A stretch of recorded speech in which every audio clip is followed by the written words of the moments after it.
क्या बात है? आज राष्ट्रवादी कांग्रेस पार्टी शरद पवार साहब की गठ की आज यहाँ पर तमाम ही पार्टी के अहदेदारान, तमाम ही सेल के सदर, साबिक कारपोरेटर और इच्छुक उम्मीदवार और जिम्मेदार, इनकी आज हम लोगों ने मीटिंग ली थी। और मीटिंग के अंदर पार्लियामेंट के इलेक्शन के ताल्लुक से चर्चा की गई, सलाह मशवरा किया गया और ये बात तय की गई कि मौलाना उमरैन साहब 2 दिन में अपना फैसला लेने वाले हैं, इलेक्शन लड़ना है उनको या नहीं लड़ना है। उनके फैसले के बाद हम लोग दोबारा जनरल मीटिंग लेंगे। अगर उनका फैसला हाँ में आएगा तो मीटिंग लेकर सलाह मशवरा करके उनको हिमायत देना है, ऐसा सलाह मशवरा किया जाएगा, नंबर 1। नंबर 2, अगर मौलाना ने नहीं कहा तो भी मीटिंग ली जाएगी और उसमें मुझे इलेक्शन लड़ना है या नहीं, उस पर भी सलाह मशवरा किया जाएगा। और अगर नहीं लड़ना है तो इंडिया आघाड़ी कांग्रेस पार्टी के उम्मीदवार के ताल्लुक से भी सलाह मशवरा करके हमारी शरायत के ऊपर इलेक्शन में उनको हिमायत देना चाहिए या नहीं देना चाहिए, इसका तमाम ही चीज़ों का फैसला 2 दिन के बाद होगा। मौलाना उमरैन के फैसले के बाद ये फैसला आज किया गया और 3 मई को शहर में एक बड़ा जलसा लेने का भी फैसला हुआ है। उसकी जगह वगैरह हम लोग आपके जरिए आवाम को बताएंगे और एक कमेटी बनाने का इख्तियार मुझको दिया गया है, जो पार्लियामेंट इलेक्शन लड़ने के लिए एक कमेटी होगी। वो कमेटी पूरा शहर का इलेक्शन अपनी निगरानी में लड़ा जाएगा।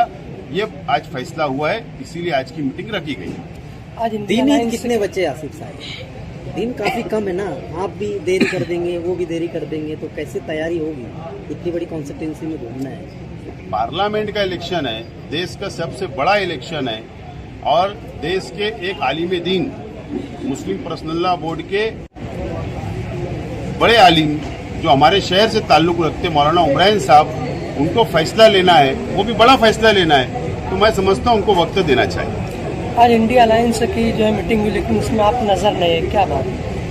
इंडिया अलायंस की जो आज ऐश्वर्या मंगल कार्यालय के अंदर हॉल के अंदर जो मीटिंग हुई, उसमें मुझे दावत दी गई थी। डॉक्टर शोभा बच्छाव उन्होंने कल मुझसे मुलाकात की, इनविटेशन दिया, दावत दी गई थी, लेकिन मैंने वहां पर जाने इसलिए नहीं मैं गया कि जब तक मौलाना उमरैन साहब का फैसला नहीं आ जाता वहां जाना आज ठीक नहीं था। न तो कल हम इनको भी बता रहे हैं कि हम आपके साथ रहने के लिए तैयारी बता रहे हैं और कल उनके भी साथ बैठ के हमने स्टेज पे बैठ के तैयारी बताना, फिर तीसरा उम्मीदवार कल आएगा हमारे साथ बैठो, तो ये ठीक नहीं है। इसके लिए आज मैं नहीं गया। मौलाना उमरैन के फैसले के बाद ही मैं कहीं भी स्टेज पे जाकर बैठूंगा। महाराष्ट्र में 48 लोकसभा की सीट है, इंडिया अलायंस ने एक भी मुसलमान उम्मीदवार को नहीं दिया। अगर मालेगांव से मौलाना उमरैन ख्वाहिशमंद है या आप ख्वाहिशमंद है, तो इंडिया अलायंस को हर्ज क्या है?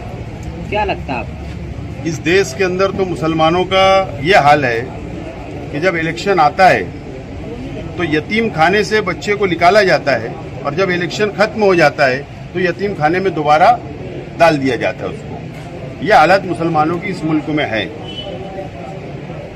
बहरहाल देना चाहिए था, नहीं दिया गया। बहरहाल आज बीजेपी से लड़ना बहुत अहम है, बीजेपी को हराना बहुत अहम है, संविधान बचाना बहुत अहम है। इसके लिए हमेशा मुसलमानों ने आज़ादी दी, कुर्बानियाँ दी, 50-75 सालों से कुर्बानियाँ दे रहे, ये इलेक्शन में भी कुर्बानी दे देंगे। क्या हमारा क्या नुकसान होने वाला है? हमारा हमेशा नुकसान हुआ, इस मरतबे की साइन कर लेना चाहिए। अगर मौलाना ने नो कहा, अगर और आपने इच्छा जताई, तो बगावत हो जाएगी ना एनसीपी समाज से, शरद पवार से। तुम ऐसा नेगेटिव क्यों सोच रहे हो? पहले पॉजिटिव सोचो कि मौलाना हाँ बोले, और अगर एक आलिम दीन और हम सब मिलकर एक मुश्तरका शहर उनके साथ खड़ा हो जाए तो तन मन धन हम सब लगाने की लिए सलाह मशवरा करने वाले हैं। तो अभी नेगेटिव मत सोचो, पॉजिटिव सोचो। मौजूदा एमएलए मुफ्ती इस्माइल ने कहा कि मौलाना उमरैन, मेरे मुखालफिन जो है मौलाना उमरैन और मुझ में इख्तिलाफ पैदा कर रहे हैं, क्या कहें? भले आपस का घर का झगड़ा उनके घर के बर्तन आवाज कर रहे आवाज।